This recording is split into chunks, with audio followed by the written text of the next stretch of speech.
Hello everyone, my name is Kenneth Obayoana.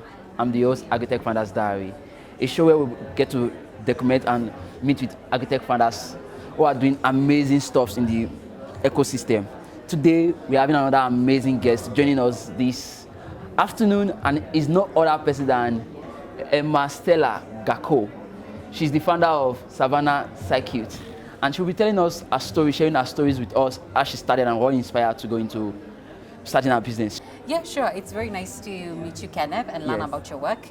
Yes, so we are Savannah Circuit, and my name is Emma Stella Gakko, Yeah. co-founder of Savannah Circuit, and we're an engineering company based here in Nairobi, and we specialize in providing mobile solar cooling solutions to support solar cooling on the go, essentially post-harvest management, and make sure that our farmers have access to the right equipment in the right manner, in the right way, and at the right time to support their post-production processes. So we allow aggregation from farm gate. We have different types of mobile chillers. We have as low as 100 liters, and we have mid-level all the way to 10,000 liters. So this supports aggregation at farm gate, making sure that farmers have access to cooling at the first after milking. We facilitate cooling on the go because we have solar on body, a food grade fabrication attached to the means of transportation. So with that, we want to make sure that we cut on post-harvest losses and make sure that there is more money in our farmers' pockets. Fantastic. That's great. So what inspired you to go into this business? Well, it's from understanding of how our food systems are and the inadequacy we have in regards to food security and accessing proper nutrition for our people, right? But we have decent production, but we equally have losses that go up as high as 30-40% post-harvest losses. And why does this happen? It's due to lack of access to cold chain. It's due to lack of access to the right equipment. And thirdly, it's due to lack of access to proper sources of power. Grid power might be there, but it's also unreliable or very expensive. So what we motivated us to do this is to make sure that we bring a tailored solution to our farmers in a way that they are able to easily adopt, in a way that they are able to have proper return on investments and thrive across the supply chain. Fantastic work you're doing. So but let me ask you a question. Has there been any gender issues? Because you're a lady coming to the agritech space, so do you think is there gender balance, or have you had gender issues because you're a lady running the business? Well, for a fact, there are a lot of inequalities in ag in itself before you even touch on tech. Okay. But one thing I like is that I think this is one of the best times to be alive as a woman. Yeah. Because a lot of doors are opening, a lot of platforms are coming up, and our voices are being heard in a good way. And what we do, and as a woman entrepreneur, I try to make sure all the product designing that we do has a has a gender factor in it. How? In terms of how to use it, ease of use, weight factors, those small dynamics that make equipment women friendly. So those are dynamics we want to do to make sure that they're well integrated. Secondly, is that we want to transition our women farmers in value chains, our smallholder farmer women, from just labor producers to entrepreneurs, because with our equipments they could go ahead and value add and make yogurts and make cheeses and make other things, access markets safely, be compliant with food safety standards. So with this we see we bring a lot of women and youth into the supply chain in a way that they are also equally able to grow themselves by accessing an income. Yeah. Amazing. But so far, what's been your challenges running this business? One of it being a tech business, a manufacturing business for that factor. I think cost of production, because a lot of policy related dynamics, it's a huge factor in itself. Secondly, of course, access to funding, because this kind of a business is very capital intensive. Yeah, and I'm sure this is a conversation that every founder says, access to funding. Yes. But then people say there's Yeah. money. But where is the money at? It's either too small or too big for mid-level businesses. So there's still a missing middle here in a way that can speak to an SME with 50 employees and make it make sense, right? So there's that huge gap. The other one is tech adoption in itself in ag space. It's coming up, but it's in its infancy. So there's a lot of homework to do before you're able to build properly and scale. Okay, amazing. But let me ask you again, what's been your pain points that you've been trying to solve for smallholders farmers? with your tech enables solutions? That's a good question. And in Canada, I'll tell you, one of the main things that we are solving for smallholder farmers is number one, making sure that we are reaching them with the right equipment. What do I mean with the right equipment? Cooling is there. There are a lot of cooling solutions in place, but do they fit in the context of the smallholder farmers? Can you build a business around it? And by building a business is, can a farmer pay for this service sustainably and you continually provide it to another farmer and scale this? So I think it's by us having the modular size units. Secondly, it's creating leakage from last mile, even from pastoral communities, as I don't know, at last miles and in the remotest places, we are able to access them and onboard them into the supply chain, make sure that their milk has market, and if it has market, it is quality, it is traceable, and it is sound in terms of nutrition. Okay, good.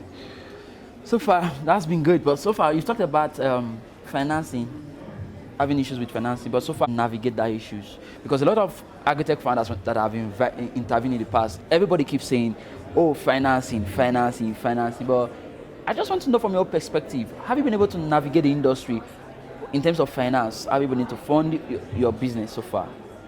Yeah, that's an important question. And we are funded from different ways, from debt, from loans, from grants as well. We've been very fortunate to partner with very progressive non-profit partners who support value chains. So we've been able to equally both ways, us, our farmers, our cooperatives and ourselves benefit from that, especially on early adoption in training, capacity building, creating an awareness of these different technologies. So we've been able to collaborate with that, and also debts from other investors, commercial banks as well. That has been helpful, and of course, plowing back our profits into the business. Okay, great. But so far, do you have a co-founder? Yes, I do. Now, let me ask a question as regarding co-founder. How do you work with a co-founder? I mean, sometimes it could be very difficult to work with a co-founder. So are there things you put in perspective to pick who become your co-founder? Yeah, that's an important question as yes, well. Yes, because a lot of people are struggling with co-founders, having a co-founders. Are there things they need to put in place for them before they pick who become their co-founder? Yeah. Definitely. First of all, I think, for lack of a better description, I would say when you work with a co-founder, Yes. it's almost like a union. Yes. I don't want to say a marriage, but more like a union. So the same way you would want to pick a partner in various dynamics, Yes. you would want to filter based on the vision of the business. If you're the main founder, where is the vision of the business? Do this person care about the same things you care about? What are their skills? Do they complement what you have? What are their advantages? Do they have a better network? Do they have more than skill, personality as well? Because a lot of people clash also at personality level because we tend to be very different. So that's a very, very important factor to bring on board. But one thing I know, if you keep open communication and open feedback and documenting how you want to handle this relationship, do you want to vest your shares, or do you some of the hard talks, it's important that you have them very, very much early on. Very, very much early on, so that even as the business grows, there's no change of mind whatsoever, and you have guidelines in place. Great, that's amazing. Now, as we begin to wrap up, I want to ask you: do you think business plan is necessary for agri-tech founders to have? I mean, I believe maybe you have a business plan before you came to the business. Are you living the reality of those business plans? What you have, the figures you have in your business plans, are you living the realities now? Or you think business plan is a bunch of assumptions? People say business plans these days is a bunch of assumptions. We don't need business plans before you go into business. And there's a school of thought that said that. And there's a school of thought that also say, no, you need a business plan before you go into business. So what's your thought about that? I think based on your first questions, do you need a business plan before going into a business? It's yes and no. Just Okay. like you said, there are different schools of thought. Yes. Reason being, the business plan is as good as you understand it in the context of your business, and also in the context of the realities on where you're executing your business. So they could remain as numbers on paper, Yeah. right? Or they could be like a roadmap to a blueprint to guide you where you want this business to go. But one bias also with written documents is that you want to keep your business plan live. For ourselves, our business plan is live. We keep we keep it going. So I would say it's very important, and also that is warning, don't make sure that it holds you back, that you tend to be rigid to tweak anything or to learn anything on the way. But also, please don't fail to have it. It's like you're at least a navigator in your journey. It's not perfect, but at least you have something in place that you could look back to and your friends, because business is hard. It's not perfect. Some days you want to quit very much, but you have your navigator to remind you why. I see. So lastly, what's your advice for other innovators and entrepreneurs coming to the agritech space? What's your advice for them? Well, I could say many things, but I would think I would summarize it by saying, just roll up your sleeves and work. Yeah. Okay, amazing. Honestly, it's been a fantastic time interviewing you. I think Savannah Circuit is doing an amazing job. So when I heard about what you guys are doing, I said, I need to feature you on my show because you guys are doing an amazing job with the mobile solar cooling system. That's amazing work. And I think everybody should be aware of what you guys are doing.